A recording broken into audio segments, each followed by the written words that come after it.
Olá pessoal, bem-vindos à aula de número 11 com o tema glicogenólise, glicogênese e gliconeogênese. São três termos bastante parecidos, porém são conceitos completamente diferentes, embora diferentes relacionados, né, com relação ao metabolismo da glicose. Então, já adiantando já pelo título da aula, glicogenólise, nós veremos na aula de hoje, a primeira parte da aula, se refere à via metabólica de quebra do glicogênio, processo que ocorre, em especial no jejum. O glicogênio é uma reserva de carboidratos no fígado e nas células tubulares dos rins. Então, a quebra desse glicogênio é o processo de glicogenólise. A glicogênese é o processo inverso à glicogenólise. A glicogênese é o processo de síntese de glicogênio, quando, o organismo ele possui uma oferta necessária de glicose. Quando, especialmente depois de uma alimentação, o indivíduo está numa hiperglicemia, esse excedente de glicose, que não é mais necessário ser catabolizado para gerar o ATP, ele é canalizado em especial no fígado pelos hepatócitos para sintetizar o glicogênio, que é o polissacarídeo de reserva. E tem uma função também de manter a glicemia em situações onde a glicemia é baixa, na situação de hipoglicemia, o glicogênio então ele vai auxiliar regulando esses níveis de glicose no sangue. Okay? Então são dois processos antagônicos, a glicogenólise e a glicogênese. E por último nós falaremos da gliconeogênese, que é uma via metabólica que significa síntese nova de glicose, ou seja, síntese de glicose nova. O que vem a ser isso? É uma via de reciclagem de piruvato, lactato e alguns aminoácidos glicogênicos. Esses três tipos de substratos que eu mencionei, lactato, piruvato e aminoácidos glicogênicos, podem ser empregados para a síntese de glicose no fígado, e também células tubulares dos rins, processo que requer o gasto de energia, e esse processo será realizado pelo fígado para socorrer os órgãos que necessitam de glicose em uma situação de hipoglicemia. Também é uma forma também de converter alguns aminoácidos também em glicose. Ok? Uma dieta rica já em proteínas. Então nós vamos trabalhar essas três vias, esses três processos relacionados ao glicogênio e à glicose na aula de hoje.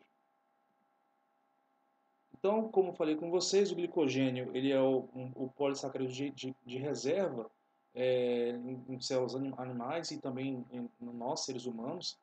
Ele é armazenado no fígado e nas células tubulares dos rins, bem como nas musculaturas, a musculatura esquelética, a musculatura cardíaca.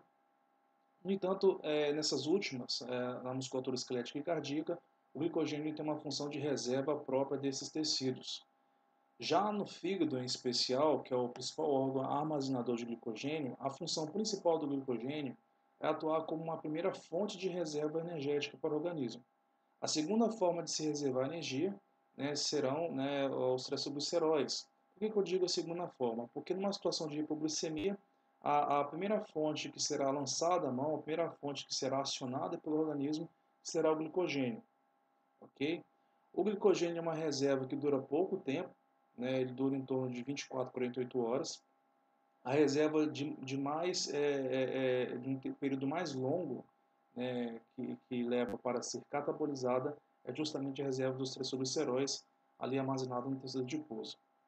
O glicogênio hepático, diferente do glicogênio muscular, ele tem uma função de manter a glicemia, manter os níveis de glicose no sangue e de atender os órgãos extrahepáticos. Muitos órgãos, em uma situação de jejum, eles não conseguem catabolizar um outro tipo de fonte de carbono a não ser a glicose. O exemplo mais clássico são os neurônios. Os neurônios não catabolizam outro tipo de substrato a não ser a glicose. Podem catabolizar sim corpos cetônicos, como falamos na aula passada, o beta-hidroxibutirato ou acetoaceto, porém, isso em situações extremas. Preferencialmente os neurônios sempre catabolizarão a glicose.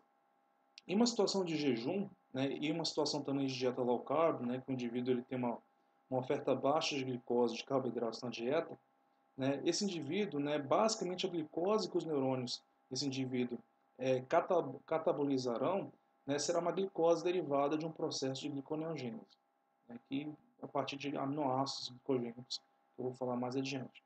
Mas o glicogênio ele é uma fonte importante de reserva de glicose na forma de glicogênio, é um polímero ramificado com ligações do tipo alfa 1,4, certo? e com ramificações a cada 12 a 16, a cada 12 a 20 unidades de glicose, ele tem uma ramificação do tipo alfa 1,4, alfa 1,6.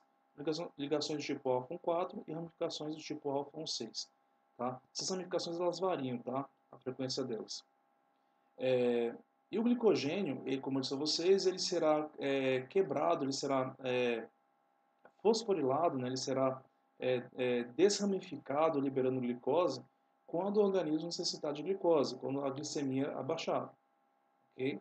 E a função dele é atender a órgãos extrahepáticos. Bem, em uma situação de jejum, agora vamos pensar no jejum. Então, no jejum nós temos basicamente dois hormônios que irão ativar uma série de processos para poder contornar essa situação de déficit de energia no organismo. Esses dois hormônios são o glucagon e a epinefrina, também chamada de adrenalina. Ok? Então, numa situação de hipoglicemia, quando a glicose baixa, né, uma situação de jejum, né, o hipotálamo ele vai liberar um hormônio ACTH, cuja função será estimular, né, a glândula adrenal a produzir uma série de hormônios, entre eles o cortisol e a epinefrina, também chamada de adrenalina. Ok? Nós vamos ver também que a epinefrina, que também chama-se adrenalina, né, ela também irá estimular, né, a glicogenólise, a quebra do glicogênio para liberar a glicose para o sangue, num contexto diferente. Não necessariamente no jejum, mas um contexto de fuga, de perigo. Nós falaremos disso mais adiante na aula. Também a norepinefrina terá um papel similar, e o glucagon, né, que a sua produção será realizada pelas células alfa do pâncreas, porém essa produção será ativada, né, pela baixa da glicose no sangue, né, e também, né, pelo sistema nervoso autônomo, né, né, controlado então pelo hipotálamo. Liberando o glucagon, né, esse glucagon ele irá sensibilizar em especial aos hepatócitos, né, ativarem, né, a hidrólise do glicogênio, né, ativarem a quebra do glicogênio para liberar a glicose para o sangue. Então o glucagon será liberado numa situação de hipoglicemia. O objetivo dele é aumentar a glicose no sangue. Vamos ver como esses processos se darão na aula de hoje. Bem, então nós vamos falar primeiramente do processo de glicogenólise. O que é glicogenólise? Glicogenólise é a quebra do glicogênio em glicose. Ok? Nos músculos, né, a musculatura cardíaca esquelética, o glicogênio ele é quebrado até glicose 1-fosfato. Ele não é quebrado até glicose pura, por essa ser uma forma de armazenamento do glicogênio hepático, da glicose, perdão, no caso do músculo, né, eu me referia, o glicogênio muscular ele é uma reserva própria do tecido muscular. Né? Então, o processo de glicogenólise no músculo ele tem uma diferença que o glicogênio muscular ele não irá gerar glicose pura, ele vai gerar glicose 1-fosfato. E a glicose 1-fosfato no músculo, né, ela vai ter uma função de atender às demandas energéticas do músculo. E essa fosforilação, né, glicose 1-fosfato, vai impedir com que essa glicose 1-fosfato saia da célula muscular e vá para o sangue, por ser uma molécula já fosforilada. Já o glicogênio hepático, a função dele é atender, né, aos órgãos hepáticos, é controlar a glicemia. Então, o processo de glicogenólise nos hepatócitos, ele se dará até a total desramificação do glicogênio em glicose molecular, glicose sem estar fosforilada. E essa glicose poderá então ser exportada mediante transportadores específicos para a corrente sanguínea, culminando no aumento da glicemia e, por fim, né, como resultado, os órgãos hepáticos, né, se aproveitarão, né, poderão captar essa glicose hepática, né, e assim atender os seus processos catabólicos. A enzima que fará esse processo de desramificação do glicogênio e de hidrólise do glicogênio até glicose em fosfato será a enzima chamada glicogênio fosforilase. Ela vai empregar um fosfato inorgânico para quebrar, né, esse glicogênio em glicose em fosfato, e depois essa glicose em fosfato será desfosforilada, gerando glicose pura. Ok? Então, esse processo ele será ativado pelo hormônio epinefrina ou adrenalina, né? Que é o mesmo nome, é o mesmo hormônio, dois nomes diferentes, e também pelo glucagon. É uma via de uma cascata de sinalização que ativará enzimas que, por fim, ativarão, né, a glicogênio fosforilase e ela ativada irá desramificar o glicogênio.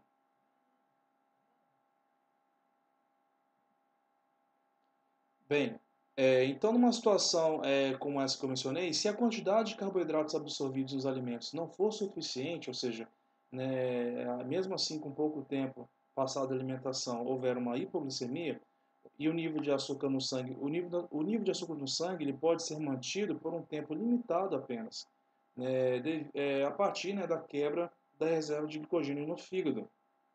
E como eu mencionei a vocês, essa reserva vai durar algumas horas, né, em torno de 24 a 48 horas.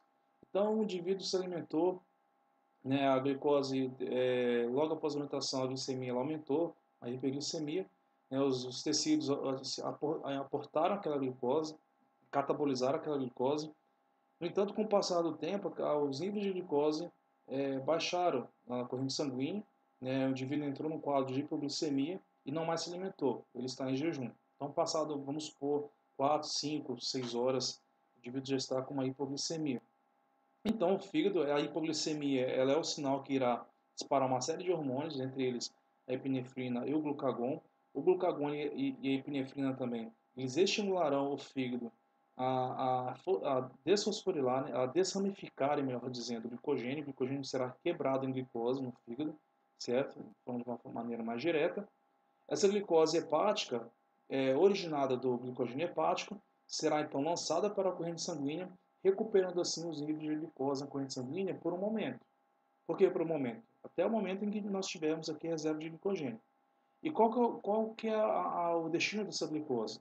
Via corrente sanguínea, ela atenderá aos órgãos extrahepáticos, como o tecido nervoso, tecido muscular, enfim, todos os tipos celulares que demandam glicose, que demandam energia, em especial, né, o tecido muscular e também, né, o tecido nervoso. Esse nervoso é o tecido mais crítico no tocante à demanda por glicose.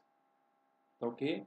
Bem, quando essa reserva ela termina, né, ou quando ela diminui drasticamente, né, a segunda fonte de reserva, a segunda fonte de energia, ela já é acionada, que são os triacilgliceróis, é, que nesse momento também o próprio glucagon, né, à medida que ele vai estimulando também a quebra do glicogênio em glicose, e essa glicose vai sendo lançada no sangue, simultaneamente também o glucagon vai ativando a lipase hormônio sensível e liberando triacilgliceróis a partir, liberando, né, hidrolisando na verdade, os triacilgliceróis a ácidos graxos, que por sua vez são transportados mediante seus transportadores, suas lipoproteínas específicas, para os órgãos que demandam energia, né, devido à falta da glicose.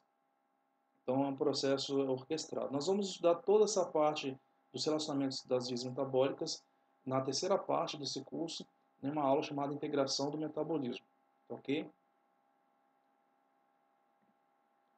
Bem, então, em uma situação de hipoglicemia, como mencionei a vocês, dois hormônios são muito importantes, que são o glucagon e a adrenalina. A adrenalina que também se chama, né, epinefrina. A epinefrina é produzida pela suprarrenal, né, em resposta, né, ao hormônio CTH, produzido pelo hipotálamo, enquanto que as células alfa, né, do pâncreas produzirão glucagon. São hormônios que são produzidos em uma situação de hipoglicemia. Ok?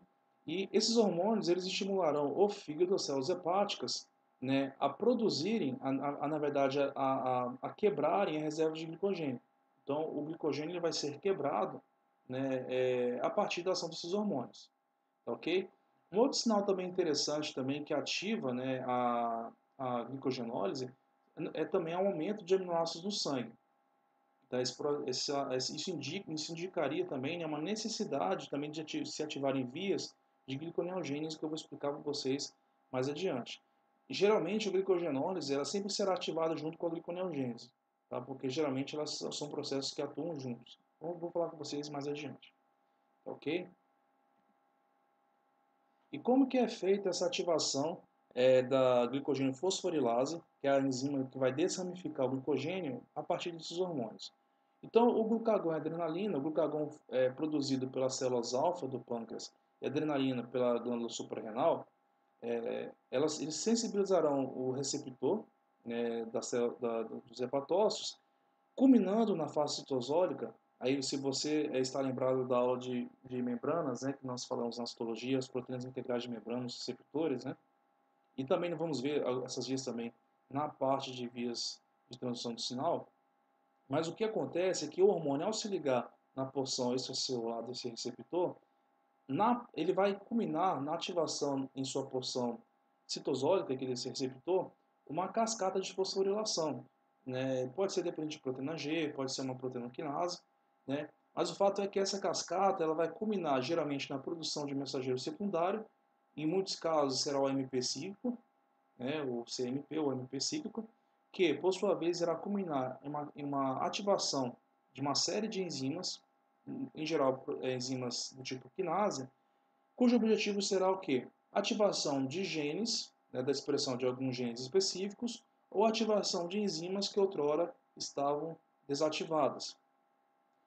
Essa cascata ela resultará na ativação de uma enzima muito importante chamada glicogênio fosforilase. Glicogênio fosforilase. O que essa enzima irá fazer?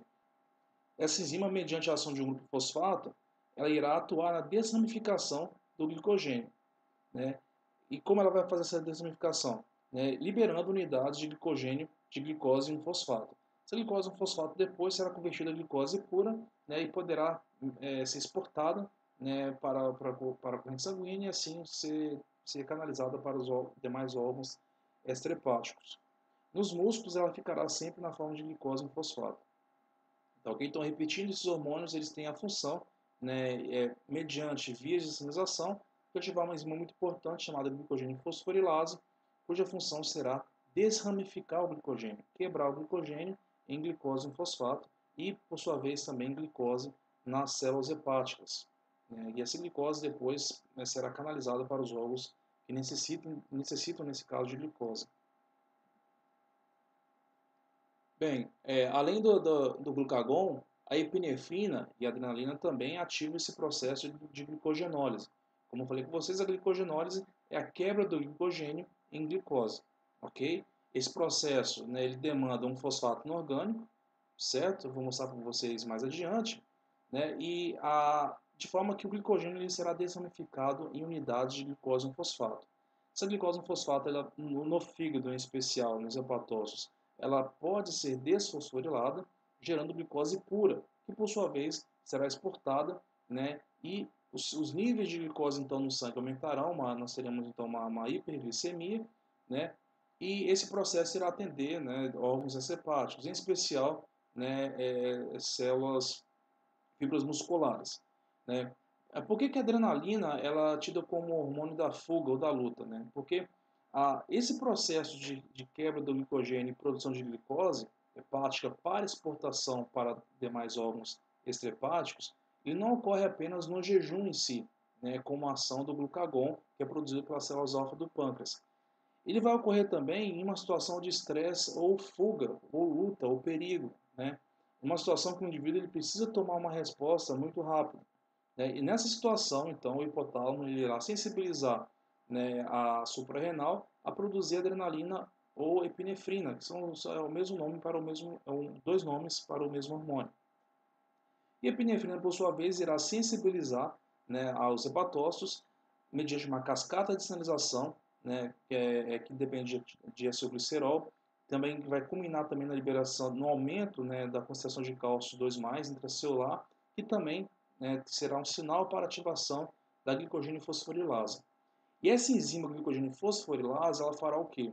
Ela irá, mediante a atuação de grupos fosfato, desramificar esse polímero, né, ramificado, que é o glicogênio, em unidades de glicose 1-fosfato. A glicose 1-fosfato, por sua vez, poderá ser convertida no hepatócito a glicose pura, que por sua vez será exportada para os órgãos extrahepáticos. E esses órgãos, por sua vez, então poderão contar com a glicose para a produção de ATP e assim realizarem o processo de fuga. Por exemplo, fibras musculares esqueléticas. Elas poderão captar essa glicose hepática, uma vez que os níveis de glicose no sangue irão aumentar em decorrência desse processo, e assim realizarem, né, o trabalho mecânico de contração muscular que capacitará o indivíduo a realizar a fuga ou a luta. Ok? É por isso que é chamado de hormônio da fuga ou da luta.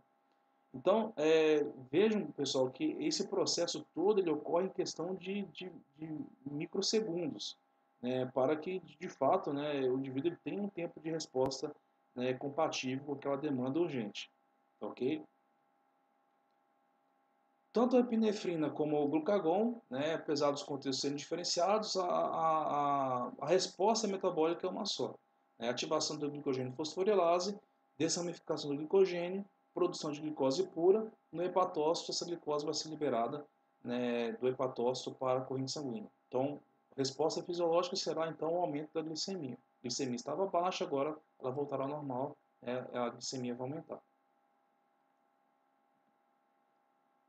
Bem, então existem duas vias, basicamente, pessoal, duas formas de nós, do metabolismo, ele lidar com a produção do glicogênio, né, ou com a quebra do glicogênio. Então, a glicogenólise ela tem um controle positivo e um controle negativo.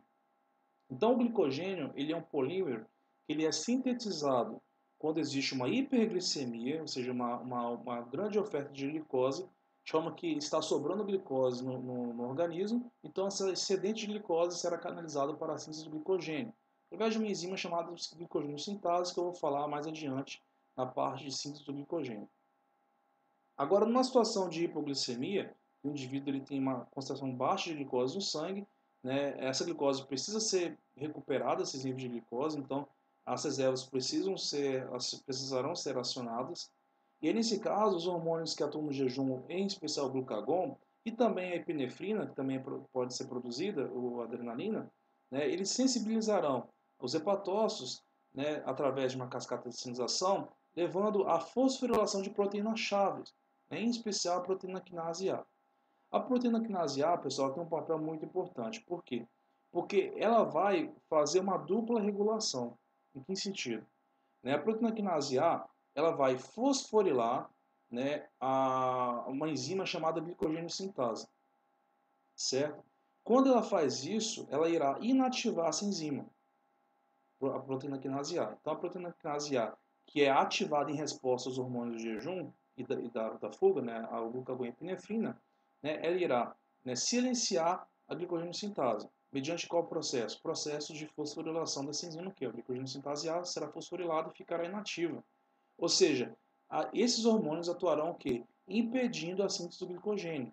Faz sentido, né? Porque se o glucagon é produzido numa situação onde não há glicose no sangue, por que o hepatócito vai sintetizar glicogênio?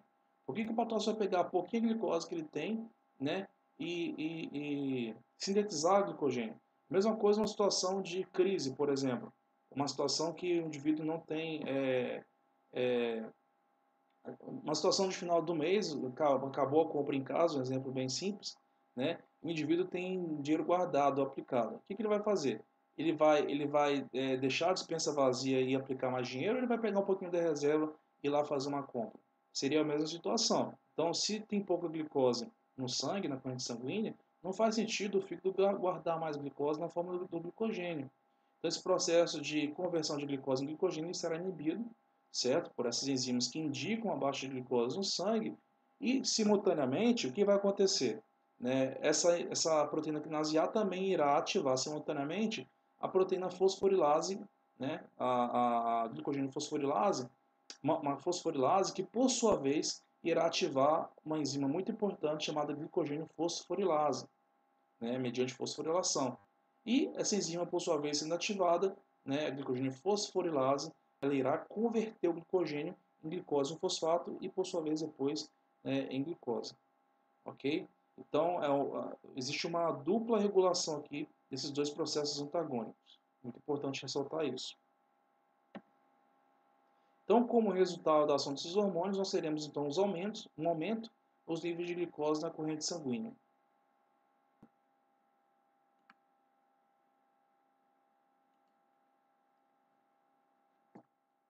Bem, pessoal, em uma situação de hiperglicemia, como que essa insulina, que é resultado da hiperglicemia, irá ativar o processo de glicogênese? Como o próprio nome já diz, que eu falei com vocês, a glicogênese corresponde à gênese, à síntese do glicogênio. E esse processo só vai ocorrer quando? Quando nós tivermos uma hiperglicemia, uma situação de pós-alimentação, todo o organismo está bem provido com glicose, então esse excesso de glicose será canalizado para a produção de moléculas de reserva, né, tanto o glicogênio como também os triacilgliceróis no tecido adiposo. Serão armazenados no tecido adiposo, ácido graxo no fígado, depois triacilglicerol no tecido adiposo. Tá?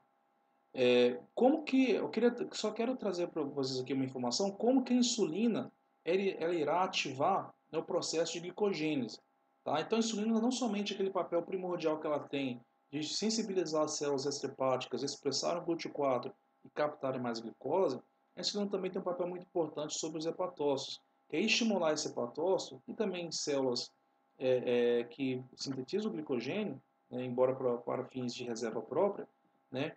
A insulina pode e deve também estimular essas células a sintetizarem glicogênio. Haja vista que nós temos aqui uma concentração muito grande de glicose, uma oferta muito grande de glicose. Ok? Esse processo se dá através de uma via de sinalização, uma cascata de sinalização. A insulina ela é reconhecida pelo seu receptor de insulina, e esse receptor, ao ser ativado mediante a ação da insulina, a sua ligação fora da célula, na porção extracelular, basta você remeter à aula de membrana plasmática, onde nós falamos, de proteínas integrais e periféricas de membrana, então aquela aula vai te ajudar você a entender isso aqui. Esse receptor, ao ser ativado pela insulina, ele irá promover uma cascata de fosforilação, cujo objetivo será ativar a enzima glicogênio sintase, certo? A glicogênio sintase é uma enzima que ela é inibida, pelo processo antagônico. Quando nós temos uma hipoglicemia, a glicogênio sintase, como eu expliquei anteriormente, pela proteína quinase A, ela será inibida, né? Nesse processo ativado pela insulina, essa inibição ela será retirada. Porque o que inibe a glicogênio sintase? Existe uma enzima, existe uma enzima chamada glicogênio sintase quinase, que a função dessa enzima, glicogênio sintase quinase, ou GSK, é inibir a glicogênio sintase. Em poucas palavras, essa enzima ela vai inibir a glicogênese sintase quinase. Ela inibe o glicogênese. Por que, professor?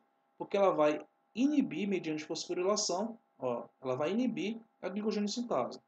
Então, quando existe uma hiperglicemia, a insulina ativa essa via, esse inibidor da glicogênio sintase, ele é removido. Ele é inibido, ocorre a inibição do inibidor. Ou seja, ele é desativado, mediante uma fosforilação. Uma vez que ele é desativado, a glicogênio sintase será desfosforilada, certo? Liberando energia, e a enzima agora ativada, a glicogênio sintase, poderá então, mediante a concentração satisfatória de glicose dentro da célula, dentro do hepatócito, porque é uma situação de hiperglicemia acompanhada por aumento de insulina, ela poderá então pegar esse excedente de glicose e iniciar a síntese do glicogênio. Ok? Então assim é ativada a glicogênio sintase. Então, em última análise, a insulina vai ativar a glicogênio sintase. Ok? E assim vai ativar, por sua vez, a síntese do glicogênio. E como que o glicogênio é sintetizado, pessoal? O glicogênio, para sua síntese, ele depende de uma proteína chamada glicogenina. O próprio nome já diz, glicogenina, te remete a uma proteína que dá origem, atua na gênese do glicogênio. A glicogenina ela possui um resíduo importante de tirosina, e se você está lembrado, tirosina é um aminoácido aromático, mas que possui um grupo hidroxila no seu anel aromático. Esse grupo hidroxila da tirosina ele servirá como ponto de ancoramento das unidades de glicose. Uma vez que a glicose é uma molécula polihidroxilada, então ocorrerá aqui a formação de ligação covalente com a hidroxila da glicose. E a partir desse ancoramento que a glicogenina fornecerá, a glicogênio sintase irá adicionar unidades aqui em vermelho de glicose. Essa glicose, para ser ativada, ela precisa primeiramente, então, como eu disse a vocês, o glicogênio ele é quebrado em glicose em fosfato, pela fosforilase do glicogênio, certo? E também a própria glicose que chega na célula, mediante alimentação, logo ela é convertida em glicose 6-fosfato pela via glicolítica. No entanto, não havendo, né, uma necessidade da célula quebrar essa glicose em ATP, essa glicose 6-fosfato não vai continuar a via glicolítica. Ela será canalizada para outras vias metabólicas, anabólicas, né, especificamente, como via das pentose fosfato, que eu expliquei para vocês na aula, né, de pentose fosfato, e também a glicose 6-fosfato pode ser canalizada, né, para a síntese do glicogênio. Isso vai ser feito através da sua conversão em glicose em fosfato. Depois, uma enzima chamada UDP-glicose pirofosforilase irá converter essa glicose em fosfato em UDP-glicose. UDP por quê, professor? UDP vem de uridina de fosfato, é um nucleotídeo. Então, está aí uma função exótica dos nucleotídeos, né? Atuar também em vias de biossíntese de glicogênio, uma função exótica de alguns nucleotídeos. Então, essa UDP-glicose, né, ela será a molécula de ativação, a molécula de início da síntese do glicogênio. Por quê? Porque ela vai doar a glicose aqui para essa enzima, né, nesse caso, e essa enzima será capaz então de adicionar unidades de glicose aqui sobre a glicogenina, ok? Então, a partir da glicogenina, então, ocorrerá o crescimento dessa cadeia, né, em unidades de glicose, ok? Nós temos também várias outras enzimas que atuarão ramificando esse glicogênio. Né? O fato é que esse processo, né, concomitante ele irá ocorrer, né, com a glicogenina e assim nós teremos a formação do glicogênio. Okay? Lembrando que tudo isso será ativado em qual situação? Situação de hiperglicemia, insulina alta. Né? É só assim, nessa situação, o glicogênio será sintetizado. Bem, e como se dá essa síntese? Então, aqui eu trouxe algumas reações. Então, como você já conhece, né, a glicose, ao chegar no hepatócito, né, ela sofre a primeira reação da via glicolítica, que é aquela reação canalizada pela exoquinase. Né? No hepatócito é a enzima chamada glicoquinase, certo? Convertendo em glicose 6-fosfato. A glicose 6-fosfato, né, ela é um metabólico muito importante, porque se a célula precisa de energia, ela vai continuar a via glicolítica para produzir ATP. Agora, se a célula precisa sintetizar nucleotídeos, ela será canalizada para a via da fosfato, para produzir ribose em fosfato, né, e NADPH. Agora, se no caso do hepatócito ele precisa sintetizar o glicogênio, essa glicose 6-fosfato será canalizada para a síntese de glicogênio. Como? Uma outra enzima chamada fosfoglicomutase irá atuar sobre a glicose 6-fosfato, gerando glicose em fosfato, que por sua vez sofrerá a ação da UDP, né, UDP-glicose pirofosforilase, né, que será convertida em UDP-glicose. Ok? A UDP-glicose, por sua vez, será, né, o substrato, né, para a glicogênio sintase, né, polimerizar, digamos assim, o glicogênio. Então, nós temos aqui o glicogênio, né, com N unidade de glicose. Né, a UDP-glicose ela chega doando uma unidade de glicose, a glicogênio sintase aproveita essa unidade, libera o DP, né, e adiciona mais uma glicose aqui, a cadeia crescente do glicogênio. Ok? Bem, então falamos então de duas vias metabólicas antagônicas, que correspondem ao metabolismo do glicogênio, que é o polissacarídeo de reserva, polissacarídeo de glicose de reserva em nossas células, em especial os hepatócitos e tecido muscular. Falei da glicogenólise, que é o processo de quebra desse glicogênio no jejum. Falei da síntese do glicogênio, que é o processo de produção desse glicogênio a partir da glicose, quando nós temos uma hiperglicemia, certo? Falamos sobre glicogênio até agora. Nessa terceira e última parte da aula, eu vou falar de uma via muito importante, que nós voltaremos a falar dela, por isso que eu vou falar de uma forma até um pouco mais introdutória dela, porque é uma via que a partir dessa aula nós iremos falar bastante dela, que é a via da gliconeogênese. Tá? Embora o nome seja parecido, ela é uma via bastante diferente das duas primeiras. O próprio nome já diz, gliconeogênese quer dizer glicose, neo, novo, gênese, né, origem, formação. Então, quer dizer, nova síntese de glicose. E o que a gliconeogênese faz, pessoal? Basicamente, a gliconeogênese ela vai ser uma via que irá sintetizar a glicose no fígado. Né? Fígado e também células tubulares ou rins também podem fazer isso. É uma via de síntese de glicose. Então, presta bem atenção. Não é síntese do glicogênio em si, é síntese de glicose no fígado. E quando que o organismo irá precisar de sintetizar glicose no fígado? Ok? Nós vamos ver na aula de hoje são duas situações. A situação clássica é uma situação de jejum, uma situação que não há mais glicose no sangue, não há mais, os níveis de glicose no sangue estão muito baixos e uma situação de jejum severo, em que o organismo ele precisa quebrar proteínas próprias, converter essas proteínas em aminoácidos e alguns desses aminoácidos, que são os aminoácidos glicogênicos, eles poderão ser convertidos, nesse caso, né, em glicose, por um processo chamado gliconeogênese. Então, a via que converte esses aminoácidos glicogênicos em glicose ocorre no fígado e células subrais dos rins, né? Eu vou falar para vocês nas próximas aulas, aqui nos próximos slides e também falaremos um pouco mais nas próximas aulas, tá ok? Então, aminoácidos também, certos aminoácidos podem ser substratos, né, dessa via de conversão de produção de glicose. Um outro substrato também muito importante é o lactato e o piruvato. Tá? O lactato e o piruvato, né, nós veremos que em grande parte derivados lá dos tecidos musculares, eles podem ser transportados para o hepatócito, né, e o hepatócito, mediante o gasto energético, de energia, poderá converter esse piruvato lactato em glicose novamente.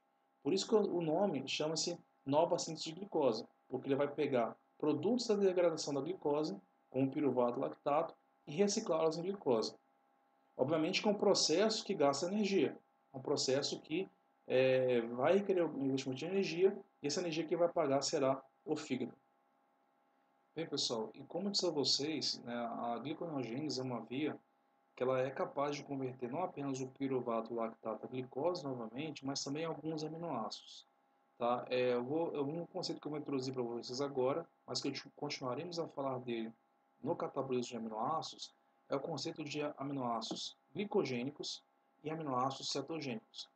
Aqui nós temos aqui em rosa aqui os aminoácidos que são glicogênicos e aqueles que são cetogênicos estão marcados em azul.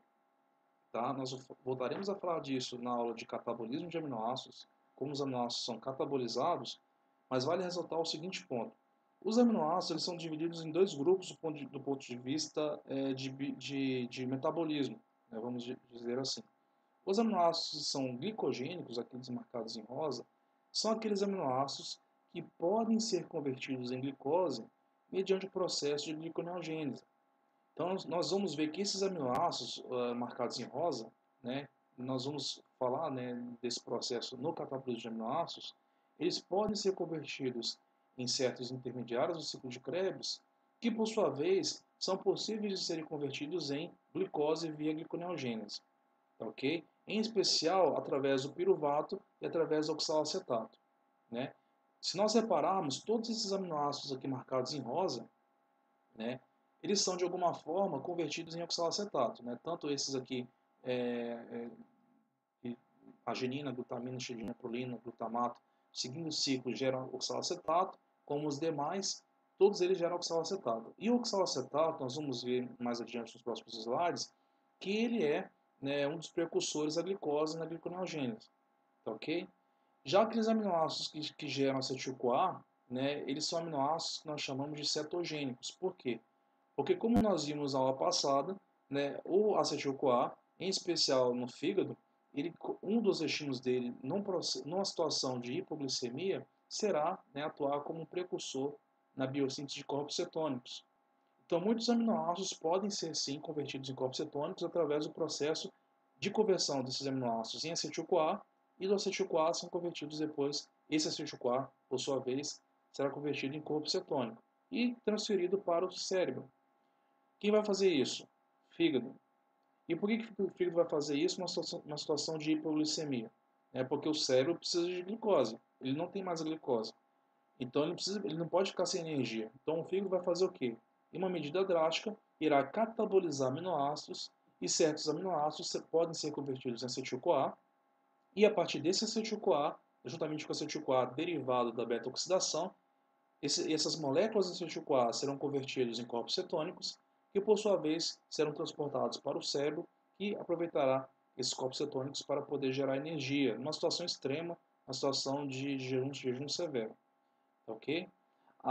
Vale ressaltar que numa dieta também rica em aminoácidos e pobre em carboidratos, também essas vias serão bastante ativadas, né? Porque em especial vias que converterão aminoácidos em glicose, como esses aminoácidos aqui em rosa, né? Nós falaremos disso mais na parte de catabolismo de aminoácidos, ok?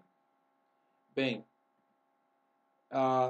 dois pontos interessantes também é o porquê que o fígado faz gliconeogênese, tá? Como disse a vocês, gliconeogênese é o processo que converte lactato, piruvato e também aminoácidos mediante a conversão desses aminoácidos em lactato e piruvato a glicose.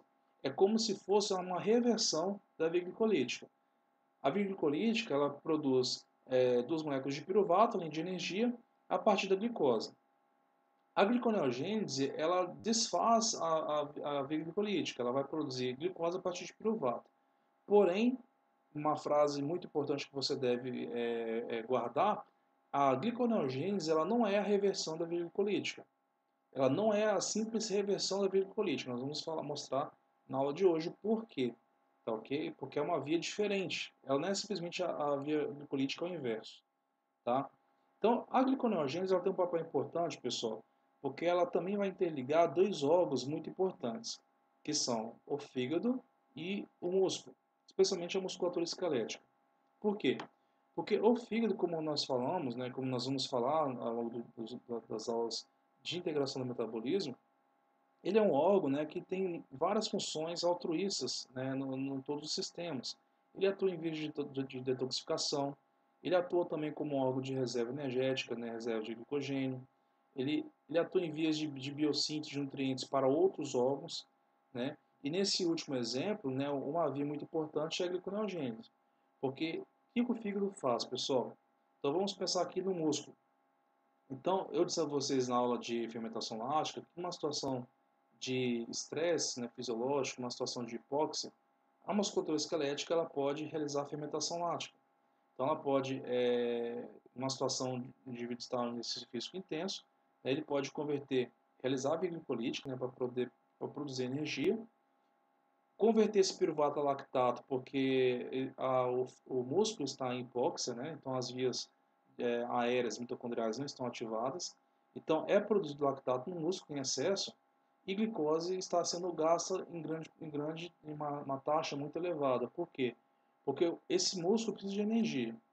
Se o processo que ele está utilizando para a produção dessa energia é um processo não tão eficiente, que produz apenas 2 ATPs, a fermentação, então ele vai gastar muita glicose. Se ele vai gastar muita glicose, ele vai gerar muito o quê? Piruvato. Então nós temos dois problemas aqui. Um gasto excessivo de glicose, ou seja, um órgão que está gastando muita glicose, e ele vai acabar com a sua reserva de glicogênio também, muito rapidamente, e produzindo muito piruvato e muito lactato, né, fruto da fermentação lática. O lactato não pode se acumular, né, no músculo. Né? Existem alguns indícios, né, que ele pode estar por detrás daquela dor da cãibra, né, é, devido ao aumento da acidez ali no interior da fibra muscular. Tá ok? No entanto, né, esse lactato, o que acontece? Uma das formas do músculo lidar com esse lactato, o que ele vai fazer? Né? Ele pode, eu vou falar primeiro, depois eu vou falar a segunda. Ele pode lançar esse lactato no sangue, e ele ser transportado na corrente sanguínea até o fígado, certo? O fígado, isso é uma das formas, tá? Não é a melhor forma, né? Eu vou explicar por que não é a melhor forma. Existe uma forma mais eficiente, uma forma mais segura, inclusive, de você fazer isso, tá? Só vou abrir um parênteses aqui. Isso aqui, por que eu te digo que não é a melhor forma? Porque o lactato, né, em altas concentrações, ele pode causar uma acidose. Então, o músculo não vai fazer isso em grande extensão. Ele vai depois usar um outro método de realizar esse processo, que eu vou explicar no próximo slide. Tá? Mas ele pode, em pequenas quantidades, lançar lactato no sangue. Esse lactato será recebido pelo fígado. Chegando ao fígado, o lactato é convertido em piruvato. Né? Novamente uma situação, uma reação que vai, né, que vai requerer o envolvimento do NADH aqui nesse caso. Né? Uma reversão da fermentação. Né? E o piruvato, por sua vez, pessoal, ele no fígado ele será o substrato principal para o processo de gliconeogênese.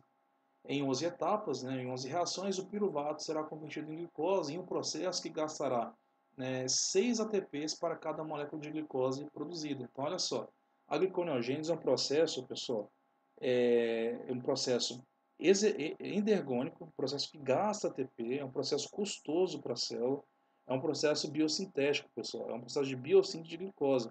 Então, olha só, o fígado está gastando ATP, gastando 6 ATPs por glicose para reciclar o lactato e o piruvato originados aqui do músculo para gerar glicose. E adivinha para onde vai voltar essa glicose, pessoal? Ela tem duas, na verdade, ela vai ter duas situações. Ou ela pode ser substrato para o processo de glicogênese, que é a síntese do glicogênio, que eu falei no começo da aula, ou, né, mais comumente, ela pode ser relançada na corrente sanguínea novamente para o músculo. Então, por isso que o nome desse ciclo é o ciclo de Core, né, porque isso é um ciclo. Chegando no músculo, o que vai acontecer com essa glicose? Como o músculo precisa de muita energia, porque está em exercício físico intenso, né, numa situação como essa glicose será novamente convertida em piruvato pela via glicolítica. Em situação de hipóxia, o piruvato é convertido em lactato, fermentação lática, e novamente o lactato ganha corrente sanguínea, volta para o fígado, onde se inicia todo o processo. Ok? Esse ciclo que nós falamos aqui chama-se ciclo de Core. Ok? Existe uma variação, e um ponto interessante, olha só. Então, quem está gastando energia nesse caso, pessoal, quem está bancando o músculo, nesse caso, é o fígado.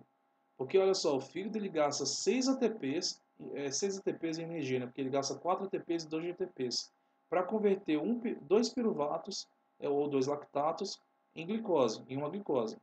Aí ele gasta 6 ATPs, né, da reserva dele, o fígado. Ele lança para produzir essa glicose, essa gliconeogênese, né, nova síntese de glicose, essa reciclagem do piruvato lactato de glicose. Ele vai lançar essa glicose para a corrente sanguínea. Ao chegar no músculo, o músculo novamente vai catabolizar essa glicose, né? Em uma situação de hipóxia, vai fazer fermentação lática, então vai produzir lactato, vai gerar pouca energia, processo com baixa eficiência. Lactato, resíduo desse processo, vai ser novamente canalizado para o fígado, né, via corrente sanguínea, onde novamente será recrutado com novo gasto de ATP. Então, quem está suportando energeticamente, quem está pagando as contas energéticas do músculo, nesse caso, é o fígado. Então, veja o quão importante é o fígado para o nosso organismo. Por isso que doenças no fígado, né, elas são muito dramáticas para o indivíduo, porque o fígado ele praticamente suporta todos os sistemas do organismo. Se ocorrer um problema no fígado, vários órgãos estarão comprometidos devido a essa centralidade de funções que o fígado apresenta, funções metabólicas. Uma outra versão dessa via, mais completa também, não vou dizer mais importante, mas fundamental também, assim como o ciclo de Core, é o ciclo da glicose-alanina, que eu vou falar dele de forma resumida para vocês, mas eu vou voltar a falar dele nas aulas de integração do metabolismo. É um ciclo muito importante. Ele é muito parecido com o ciclo de Core, também ele ocorre entre o fígado e o músculo, tá? E a mesma situação. O músculo, em hipóxia, ele vai realizar, né, o exercício físico, ele vai queimar a glicose mediante a via glicolítica, vai sintetizar o piruvato, produto da via glicolítica. Como a célula, né, nesse caso a fibra muscular, ela está em situação de hipóxia, esse piruvato não será convertido a acetil-CoA, ele será fermentado, certo? Produzindo-se, nesse caso, o lactato, e o lactato é um problema para a fibra muscular, porque em acumulação ele pode desencadear cãibra. Isso é uma hipótese, né? Existem alguns estudos que dizem que isso não tem uma relação, né? Mas outros estudos já falam que tem relação sim, então existe uma controvérsia aí. Né? Mas enfim, o fato é que o lactato não pode se acumular em grandes quantidades na fibra muscular. O que acontece simultaneamente nesse processo aqui, pessoal, na fibra muscular? Esse é um ponto importante que eu quero falar com vocês.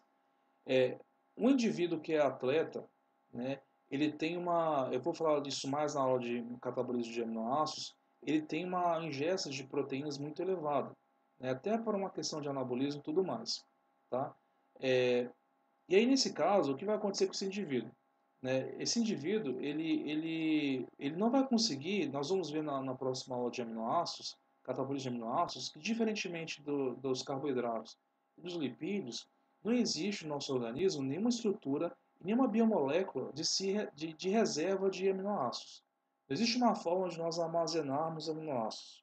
Assim como o tecido adiposo, os tecidos seróis, os ácidos graxos possuem tecido adiposo, e assim como a glicose possui o glicogênio, os aminoácidos e proteínas não existe uma forma de nós estocarmos eles no nosso organismo.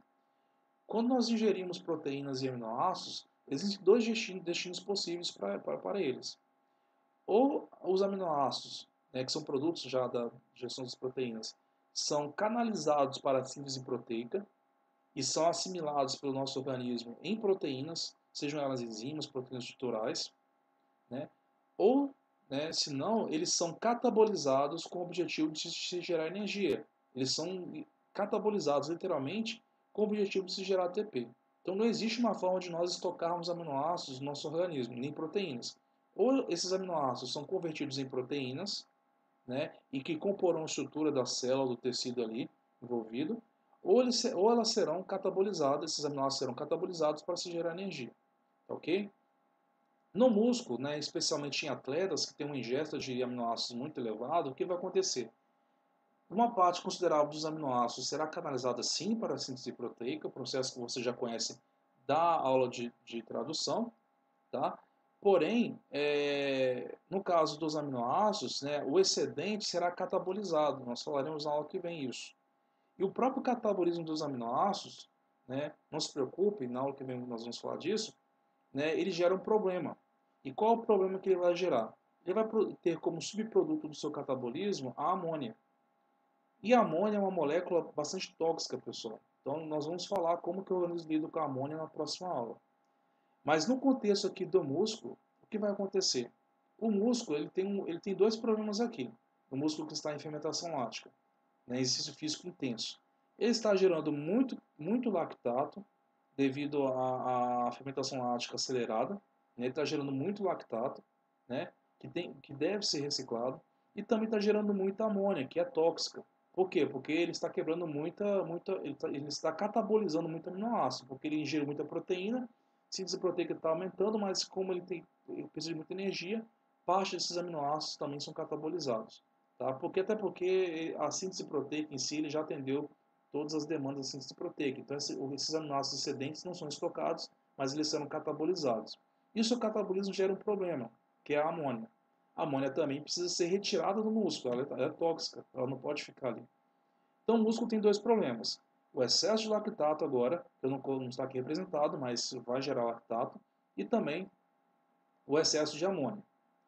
O que nesse caso o músculo ele pode fazer? Ele pode transferir, né, mediante o glutamato, eu vou falar disso na próxima aula, a amônia para o piruvato ou para o lactato, certo? E ao fazer isso, ao transferir a amônia para o piruvato ou para o lactato, dá na mesma, um ou outro, né? O produto dessa reação de condensação do lactato ou piruvato com a amônia será o aminoácido alanina. E a alanina, né? Alanina, por que é importante sintetizar a alanina nesse caso aqui no músculo? Porque tanto o lactato como a amônia, eles são moléculas tóxicas na corrente sanguínea. O lactato ele é até tolerável, é até admissível que o lactato ele seja transportado em baixas concentrações no sangue. Mas por em altas concentrações ele pode gerar acidose. Então o ciclo de Cori que eu expliquei aqui, ele não pode ocorrer em grandes extensões de forma que nós tenhamos um aumento grande da concentração de lactato no sangue. Por quê? Porque o lactato ele é um ácido orgânico que pode sim gerar uma acidose. Então, para que isso não ocorra em grande extensão, né, o lactato ele pode ser convertido em alanina.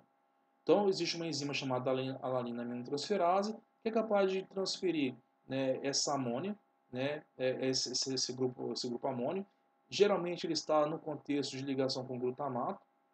Então ele vai transferir, né, esse grupo amino para o piruvato, o lactato, gerando a alanina, que é um aminoácido que pode tranquilamente ser transportado, digamos assim, na corrente sanguínea.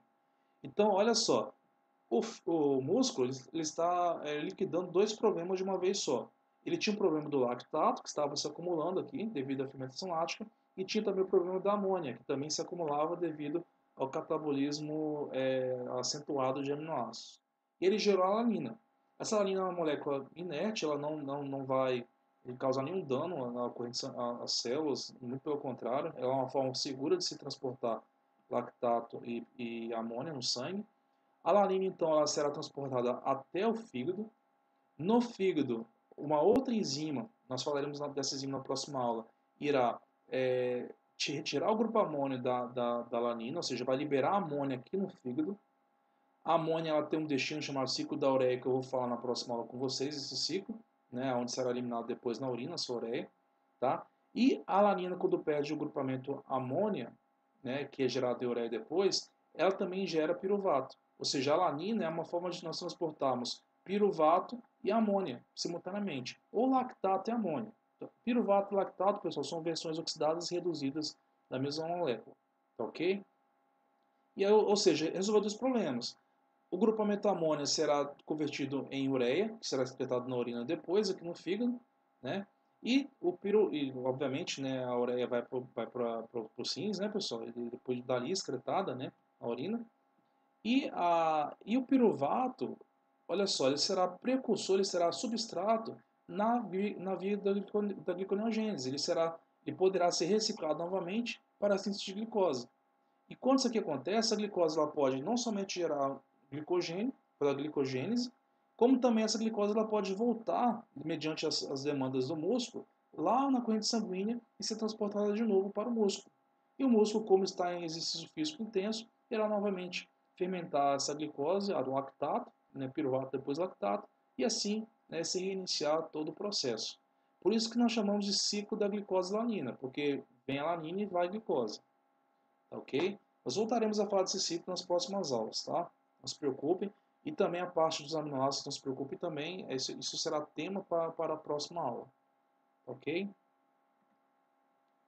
Bem, agora falar um pouco mais da via em si e assim finalizamos a aula. A via da gliconeogênese, pessoal, muito erroneamente muitas pessoas falam que ela é a reversão da via glicolítica. E ela não é. A gliconeogênese ela é uma via diferente da via glicolítica. Ela não é uma simples inversão da via glicolítica. Por que não? Por dois motivos, pessoal. O primeiro motivo é o seguinte. A via glicolítica, você aprendeu comigo que ela é uma via que converte glicose, que é um composto de 6 carbonos, em piruvato, em duas moléculas de piruvato que tem 3 carbonos cada uma. Então, um composto de 6 converte em dois compostos de 3.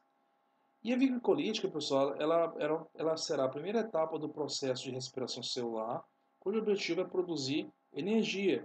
Então, ela produzirá, né, aqui 4 ATPs por glicose, um saldo de 2, né, como você já sabe. Vou explicar de novo o porquê aqui. E também vai produzir 2 NADHs. Ok? Então, é uma via catabólica. E você já sabe também que o piruvato ele também continuará, né, o processo de respiração celular, né, como já estudamos anteriormente. Tá? Quando que a via glicolítica será ativada, pessoal?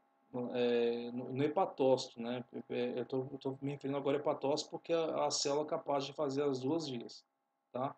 Ah, quando que a via glicolítica será ativada no hepatócito? Quando esse hepatócito precisar de energia, tá ok? Embora ele prefira metabolizar outras fontes, né? Para justamente deixar a glicose para os demais órgãos, tá? Agora, isso é uma situação de hiperglicemia. Agora, uma situação de hipoglicemia, de jejum, pessoal, o que vai acontecer? Ou uma situação de um catabolismo muito intenso de aminoácidos, o que vai acontecer? Nós vamos ter muito piruvato aqui no hepatócito. Vamos pensar numa hipoglicemia, né? Vamos ter muito piruvato no hepatócito, né? Então, o que vai acontecer? Esse piruvato e também alguns aminoácidos que vêm lá do músculo, eles podem ser convertidos em glicose, processo de gliconeogênese. E a gliconeogênese, pessoal, é uma etapa, metabolicamente falando, ela é uma via que possui 11 reações metabólicas, ao contrário da via glicolítica. E outra, ela é uma via que ela só vai acontecer em duas situações. Ou numa situação de hipoglicemia, de jejum, ou numa situação de um alto catabolismo de aminoácidos. Ela só vai acontecer nessas duas situações. Enquanto que a via glicolítica ela vai acontecer quando? Quando nós temos uma hiperglicemia.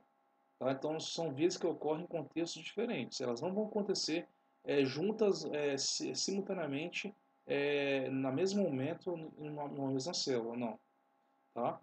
E gliconeogênese quem vai fazer apenas é o hepatócito e células tubulares dos rins. Ok? Enquanto via glicolítica, toda célula faz via glicolítica. Então, olha só, pessoal, o piruvato, pessoal, se você está lembrado da via glicolítica, era uma via de 10 etapas e que ela possui 3 etapas irreversíveis. 3 etapas irreversíveis. Essas etapas eram a etapa 1, que convertia a glicose a glicose 6-fosfato, a etapa catalisada pela hexoquinase, a etapa 3, que convertia a frutose 6-fosfato em frutose 1,6-bifosfato, catalisado, né, pela fosfofrutoquinase 1, e a etapa 9, né, que convertia etapa 10, perdão, que convertia fosfenolpiruvato em piruvato, que é catalisada pela piruvato quinase. Então eu disse a vocês que essas 3 etapas elas são irreversíveis. E o interessante, pessoal, é que essas 3 etapas da via glicolítica, elas requerem 3 enzimas que são altamente reguladas no metabolismo de glicose. Altamente reguladas. A gliconeogênese, pessoal, ela será uma via composta por 11 etapas, 11 reações metabólicas. 8 dessas 11 reações metabólicas serão reações que serão sim uma reversão das reações da via glicolítica. Porém, 4 dessas reações elas não serão reversões. Então, quais reações serão essas? Serão aquelas reações que desfarão as reações irreversíveis da via glicolítica, que são aquelas que eu mencionei para vocês, ó, a de glicose, glicose 6-fosfato, de frutose 6-fosfato, frutose 6-bifosfato e de fosfopiruvato, piruvato. Então, olha só, então vamos começar de baixo para cima, tá? Então, gliconeogênese então vai fazer o quê? Converter piruvato em glicose. Tá? Vamos pensar agora só nessa segunda, nesse do seu lado direito aqui agora do quadrante. Então, olha só, então piruvato, derivado dos aminoácidos, derivados do lactato que veio lá do músculo, derivado de aminoácidos,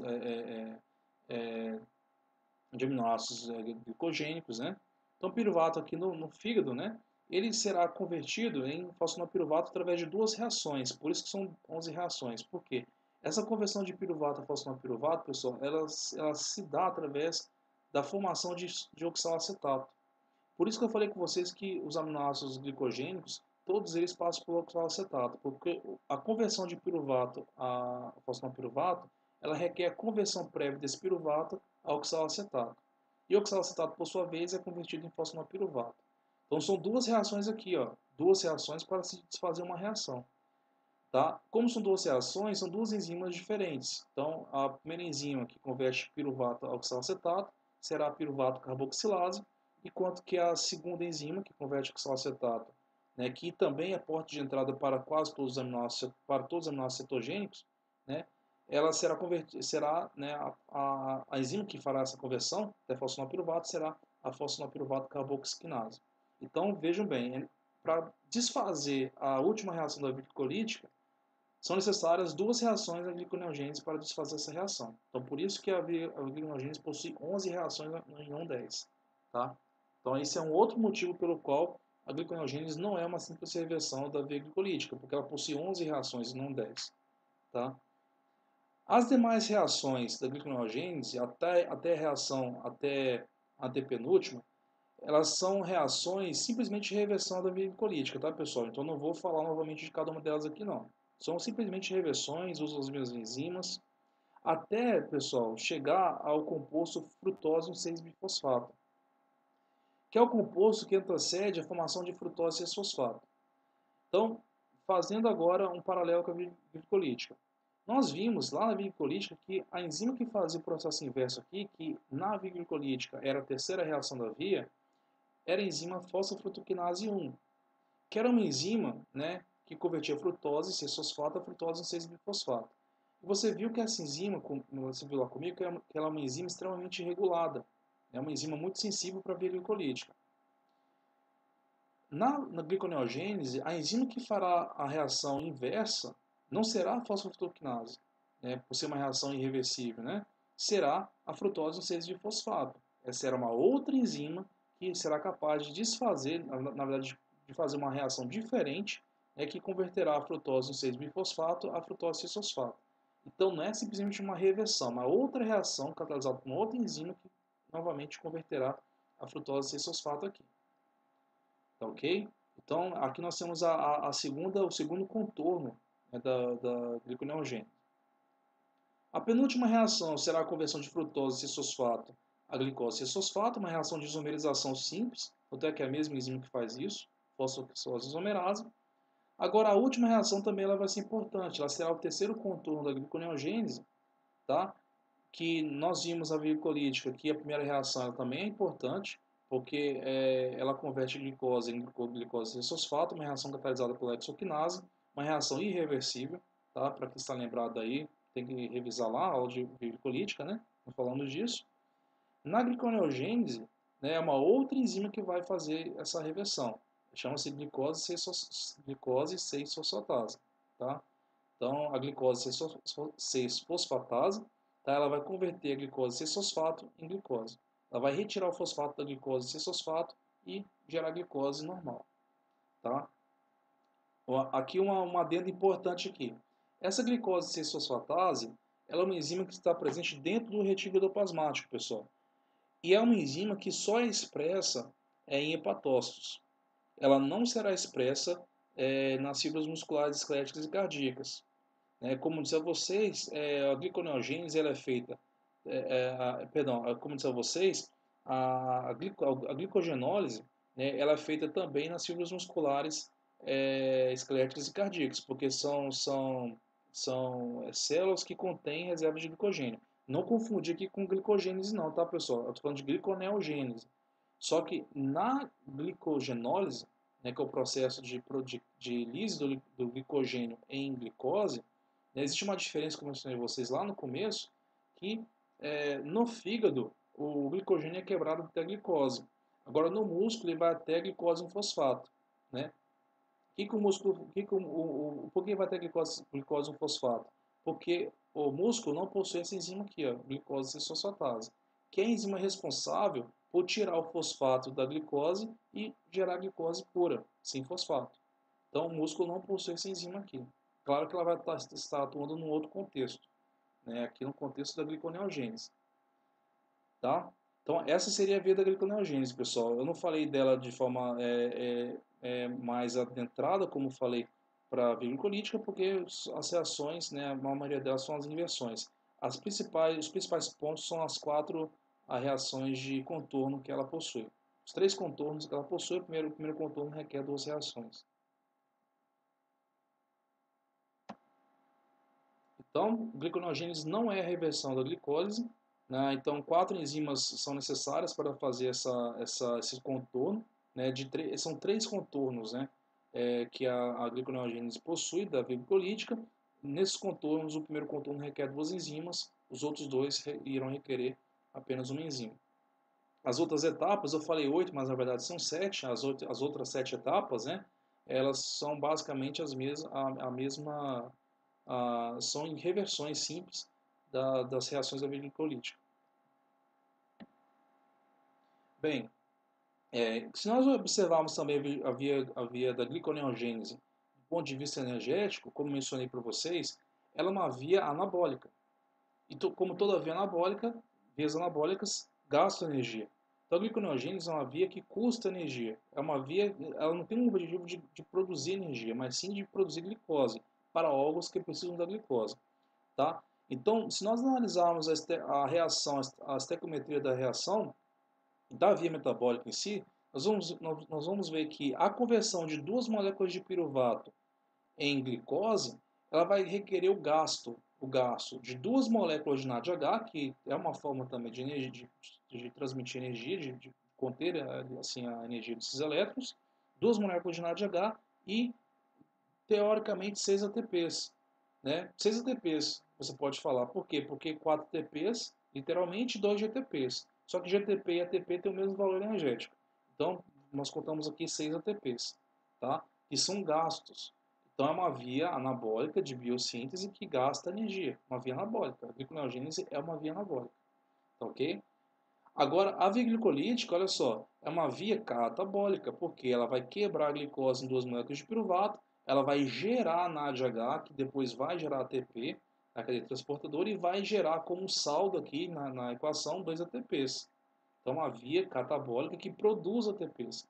Então, vejam que a gliconeogênese é uma via que custa ATP para a célula, uma via que gasta ATP, né, requer ATP. E quem vai pagar esse ATP, nesse caso? Será o fígado, serão os hepatócitos. Né? E quem que vai, não vai ser o fígado, não vai ser o músculo, não vai ser a fibra muscular esquelética. A fibra muscular esquelética não vai ter que investir ATP para converter o piruvato novamente em glicose. Ela só está preocupada em gastar glicose para poder fazer contração muscular. Os produtos desse catabolismo da glicose, durante as funções do músculo, são todos lançados para o fígado, e o fígado que vai gastar energia para reconverter novamente, né, o piruvato em glicose. Essa glicose, de novo, ela vai voltar lá para o músculo, né, através do ciclo de Cori ou ciclo da glicose-alanina. Né? Então, a gliconeogênese é uma via anabólica que gasta energia, ok? 6 ATPs para cada molécula de glicose formada a partir de 2 piruvatos. Professor, e os aminoácidos que o senhor falou, que são cetogênicos, eles vão entrar onde aqui nessa equação? Lembra que eu falei com vocês, o piruvato é o composto universal de entrada na gliconeogênese. Então, aqueles aminoácidos, eles primeiramente irão gerar oxalacetato para depois gerar piruvato. Perdão, eles vão gerar o piruvato, como também podem gerar oxalacetato, que é convertido depois em fosfonilpiruvato. Se você está boiando no que eu falei aqui, basta você voltar aqui, ó, nesse slide, você vai entender o que eu estou falando. Então, olha só, os aminoácidos, professor, vão entrar onde? Então, olha só, então, tem aminoácido cuja a desaminação, né, e concomitantes reações, né, digamos assim, né, irão gerar, né, o piruvato. Tá? Porém, muitos aminoácidos, né, terão como consequência a formação de oxalacetato, que é o composto intermediário na formação da conversão de piruvato a fosfinopiruvato. Então, os aminoácidos eles entrarão ou na forma de piruvato ou na forma de oxalacetato. Os aminoácidos glicogênicos. Tá? Os aminoácidos glicogênicos. Os cetogênicos, né, eles não são possíveis, né, de serem convertidos em glicose, só os glicogênicos.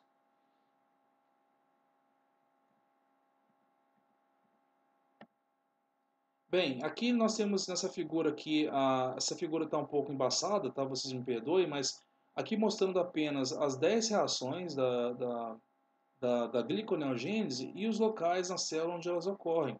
Então, apenas para mostrar para vocês que as primeiras duas reações na verdade, a primeira reação das 11, a primeira reação da gliconeogênese, ela vai ocorrer na mitocôndria, na matriz mitocondrial, que é a conversão de piruvato a malato, tá? Esse malato será transportado para o citosol, onde ele será convertido em oxalacetato, tá ok? Isso é a primeira reação da gliconeogênese. O oxalacetato será convertido em fosfinopiruvato, completando aquele primeiro contorno da, da, da gliconeogênese. Então, o primeiro contorno consiste, ele começa, se inicia na mitocôndria, né? Ele ocorre praticamente na mitocôndria, que é a conversão do piruvato a fosfinopiruvato, né? Então, são duas reações, como eu mencionei a vocês anteriormente. Então, o piruvato é convertido em oxalacetato, que é transportado para o citosol na forma de malato, né? Ele é regenerado depois do citosol aqui, o oxalacetato, e uma vez no citosol, o oxalacetato é convertido em fosfinopiruvato. Então, são duas reações metabólicas que farão parte do primeiro contorno, que é a conversão do piruvato a fosfinopiruvato. Tá?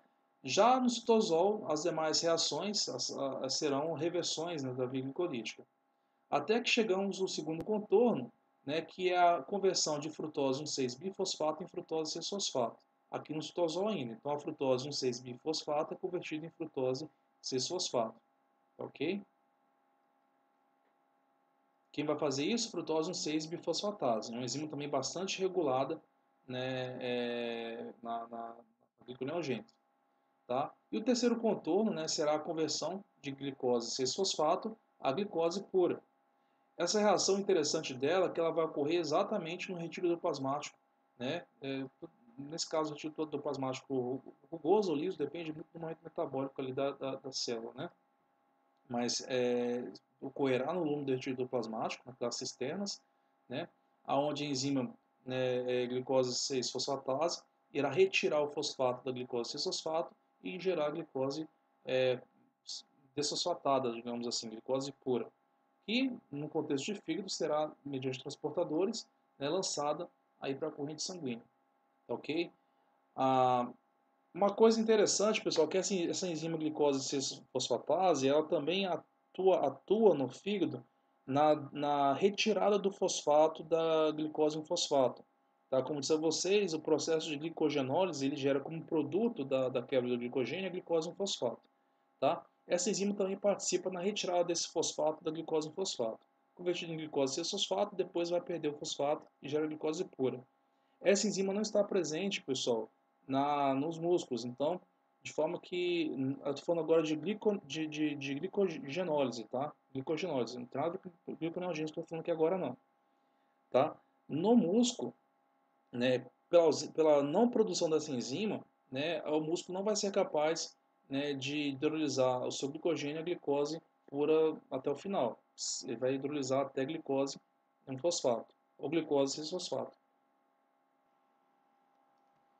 Bem, fato importante a ser considerado é que a via glicolítica e a gliconeogênese, como são vias metabólicas antagônicas, elas são reguladas allostericamente também de forma antagônica. Em qual sentido? Os moduladores allostéricos que ativam a via glicolítica são os mesmos que inibem a gliconeogênese. E vice-versa, os que ativam a gliconeogênese são os mesmos que inibem a via glicolítica. Isso garante com que essas vias ocorram em momentos diferentes no hepatócito. Em momentos diferentes, além de atuarem também, de ocorrerem em situações metabólicas diferentes. A via glicolítica, por exemplo, ocorre em uma situação de hiperglicemia, enquanto que a gliconeogênese ocorre em uma situação onde nós temos ou uma hipoglicemia ou uma grande oferta de aminoácidos a serem reaproveitados ali no fígado. Né? Podemos citar alguns exemplos. Os dois principais pontos de regulação correspondem à fosfofrutoquinase, na via glicolítica, que tem a sua enzima a antagônica, a enzima antagônica na gliconeogênese é a frutose 6-bifosfatase, enquanto que a fosfofrutoquinase converte a frutose 6-fosfato em frutose 6-bifosfato, né, a frutose 1,6-bifosfatase na gliconeogênese ela faz a reação inversa. Né? E olha que interessante, né? Nós temos um composto chamado frutose 2,6-bifosfato, que é um potente ativador da fosfofrutoquinase. Esse mesmo composto é um potente inibidor da frutose 6-bifosfatase. Além disso, nós temos também o AMP, né, que é um potente ativador da via glicolítica, uma vez que é uma via que produz ATP, então o AMP é um sinal de que a célula precisa produzir mais ATP, então ela vai ativar, o AMP ele vai ativar potentemente a fosfofrutoquinase. E o AMP, por sua vez, ele vai ser um potente inibidor da frutose 1,6-bifosfatase. Porque sem ATP, quando tem pouca energia na célula, a célula hepatócito em si não consegue fazer a gliconeogênese, por ser uma via anabólica, uma via que requer gasto de energia. Tá? Temos outros inibidores também que atuam de forma antagônica, não só na fosfofrutoquinase, mas também na piruvatoquinase em relação às duas enzimas que fazem o contorno 1 da gliconeogênese. O contorno 1 da gliconeogênese, né, ele corresponde ao contorno da reação catalisada pela piruvatoquinase. Lá na via glicolítica, né, que convertia o fosfonopiruvato em piruvato. Né? Então, essa enzima, no contexto da via glicolítica, né, ela é ativada pela fosfofrutoquinase 1, né? Ela é ativada pela frutose 1,6-bifosfatase, né? E inibida pelo ATP. Né? Por quê? Porque se eu tenho muita energia, então não é necessário mais produzir energia. Né? Agora, no contexto da gliconeogênese, né, o ADP vai ser um potente ativador, o potente inibidor, perdão, né, e o acetil-CoA também ele vai ser um potente ativador. É porque se eu tenho muita energia na célula, né, isso quer dizer que a célula pode fazer uma reação de biossíntese. Então, o ADP ele vai ser um potente inibidor, né, da gliconeogênese, porque é um composto que indica uma baixa de energia na célula, então se tem pouca energia na célula, aquele hepatócito não consegue fazer uma reação de biossíntese da gliconeogênese, ok? Enquanto que moléculas que indicam baixa energia na célula são ativadores da via glicolítica, da via antagônica. Bem, o primeiro contorno, né, dessa via é exatamente o contorno, né, desse primeiro passo aqui, né, de piruvato até fosfenopiruvato, né, que corresponde ao contorno da última via, da última etapa, perdão, da via glicolítica. Então, esse contorno é justamente a conversão do piruvato a fosfenopiruvato. No contexto de via glicolítica, essa é uma reação irreversível, uma reação com ΔG grande e negativo, né? Então, o seu contorno ele requer duas enzimas, requer um processo em duas etapas. A primeira etapa é a conversão do piruvato a oxalacetato e a segunda etapa é a conversão desse oxalacetato a fosfenopiruvato. Tá? Na primeira etapa, a enzima envolvida no processo é a piruvato carboxilase, é uma enzima que requer o gasto de ATP, então aqui nós teremos o gasto do primeiro ATP, da gliconeogênese. E ressaltando que como duas moléculas de piruvato são necessárias para a síntese de uma glicose, uma molécula de glicose, então aqui nós teremos que contar 2 ATPs. Então todo esse processo aqui ocorre em duplicata. Então são 2 piruvatos que formarão uma glicose. Então os 2 primeiros ATPs são formados aqui, tá? Já nessa primeira etapa. O oxalacetato, outro ponto importante também, ele será a porta de entrada para a conversão de aminoácidos glicogênicos em glicose. Como eu disse a vocês, os aminoácidos glicogênicos eles geram produtos, geram intermediários do ciclo de Krebs que podem ser convertidos em oxalacetato. Ou seja, eles podem então, os aminoácidos glicogênicos, contribuir para o aumento da concentração do oxalacetato, de forma que as cadeias carbônicas do oxalacetato eles serão derivadas desses aminoácidos glicogênicos, né? E assim, em última análise, eles também serem convertidos em glicose via o processo de gliconeogênese. Ok? Bem, o oxalacetato, ele, uma vez sendo formado, ele será convertido então em fosfenopiruvato, através de uma outra enzima chamada fosfenopiruvato carboxinase, que também gastará ATP, gastará energia na forma de ATP, né? No caso específico dessa enzima, será utilizado o GTP, tá? Mas a título de balanço energético, o GTP e a ATP têm a mesma, contabilizam com a mesma quantidade de energia. Então, nós sempre nos referimos também como ATP, né? Título de rigor, na via serão gastos 4 ATPs e 2 GTPs por glicose formada, né? Ou você pode considerar também 6 ATPs, né? Considerar o GTP como ATP também. Bem, essas enzimas elas atuam também como pontos de regulação ao cérebro importantes na gliconeogênese, em especial a piruvato carboxilase, né, que ela é regulada alucericamente pelo acetil-CoA, uma regulação positiva, ou seja, se eu tenho muito acetil-CoA na célula, o acetil-CoA ele vai ativar essa enzima, porque ele é um demonstrativo de que a célula possui uma alta concentração de ATP, uma oferta satisfatória de energia, né? Eu me refiro ao hepatócito especificamente, né, que no mesmo contexto de hipoglicemia ele vai lançar mão de outras fontes de energia para que ele consiga fazer os processos de biossíntese necessários para ajudar os demais órgãos.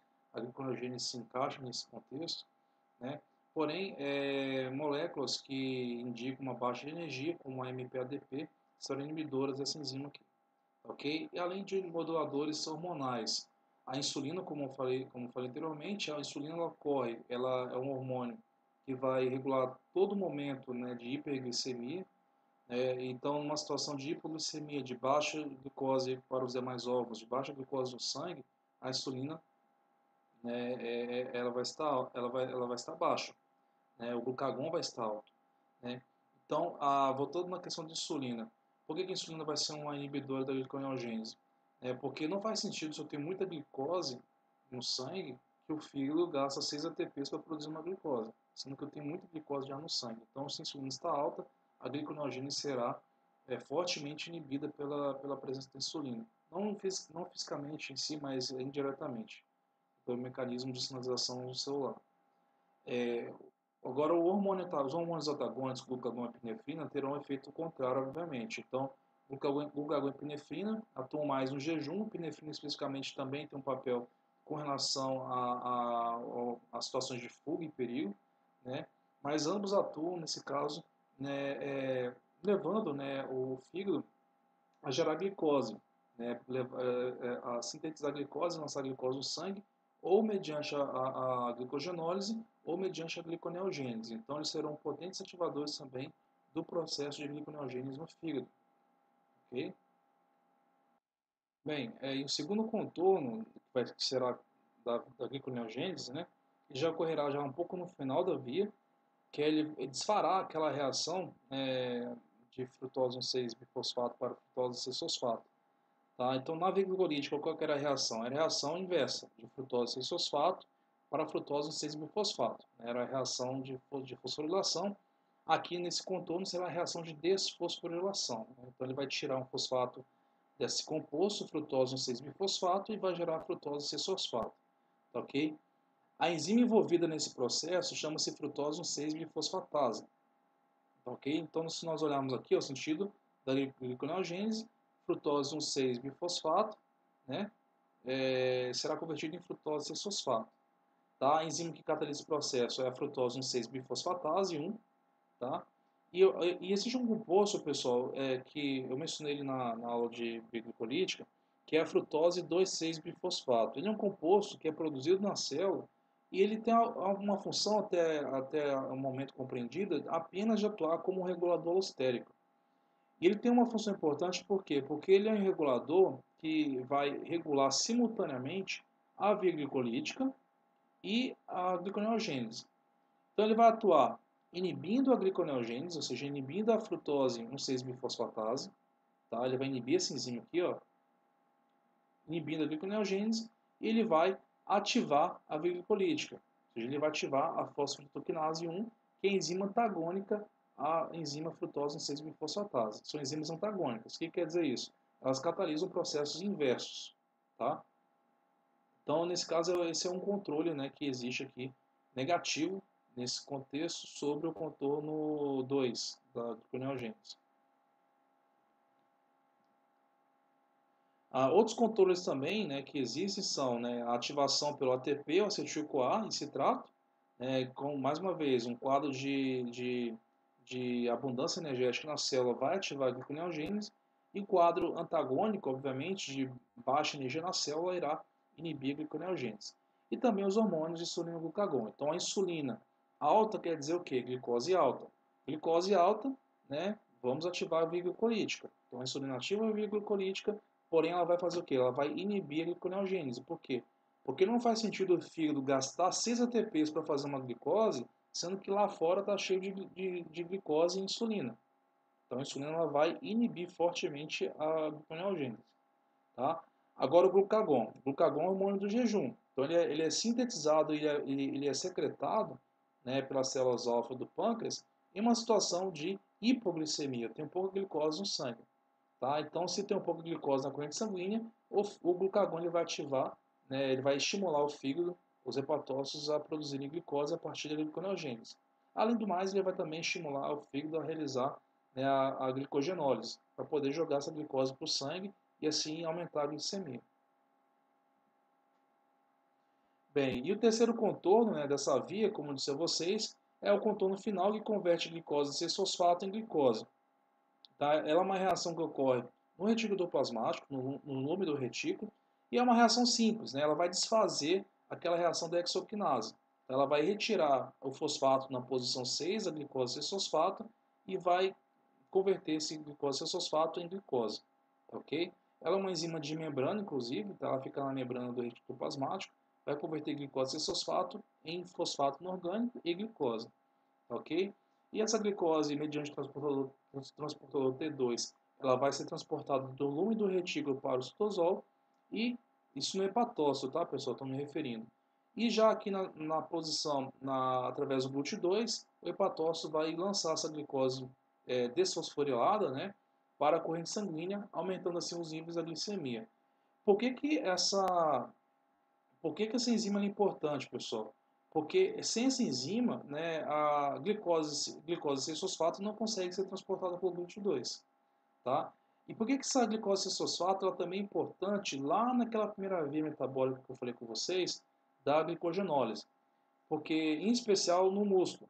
Porque essa glicose 6-fosfato também ela tem um papel importante na glicogenólise, que ela vai retirar também o fosfato inorgânico do glicogênio, o fosfato inorgânico da glicose em fosfato, da glicose 6-fosfato, né, gerando glicose e assim né, a glicose derivada do glicogênio também vai poder ser lançada no sangue. Tá? Agora, o glicogênio muscular ele não tem uma função de contribuir para a glicemia. Por quê? Porque fibras musculares esqueléticas e cardíacas não possuem, não conseguem expressar, né, mais especificamente, essa enzima glicose 6-fosfatase.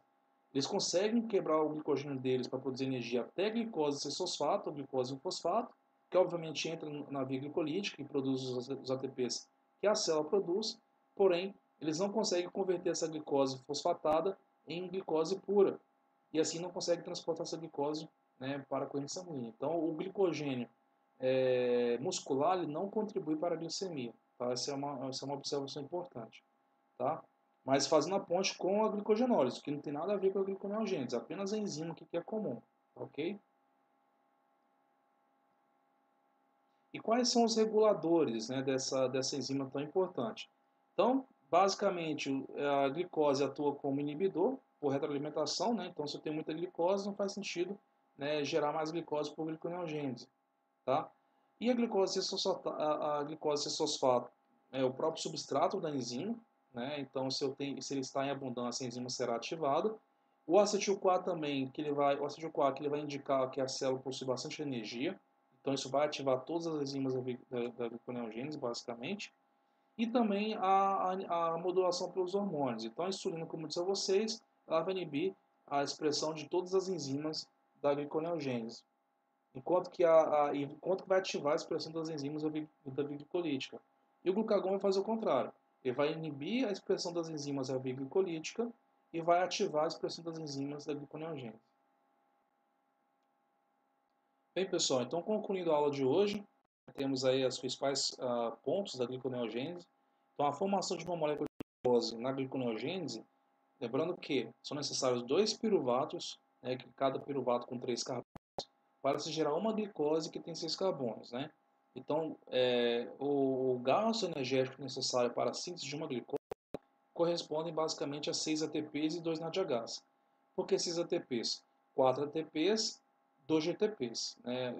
Energeticamente falando, eles têm o mesmo valor, então são 6 ATPs e 2 NADHs por glicose formada. Então veja assim, enquanto a gliconeogênese ela é custosa para o patócito. Tá ok?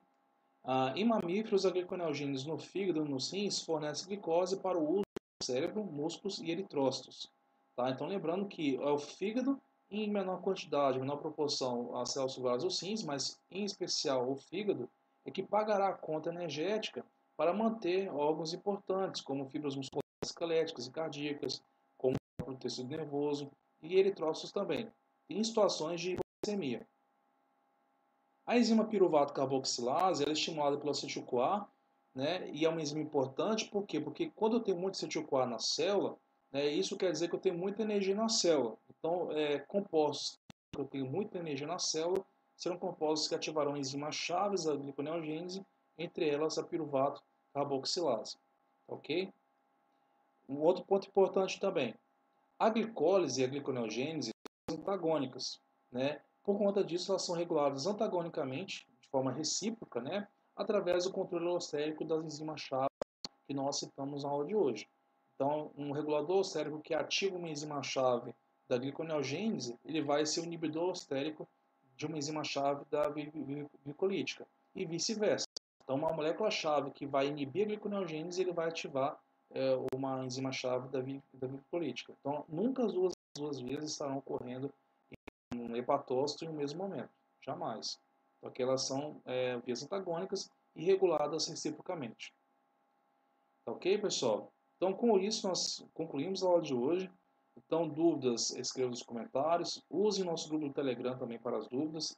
Na medida possível, irei respondendo cada uma delas. Compartilhe esse vídeo. Se você gostou, deixe o seu like. Tá?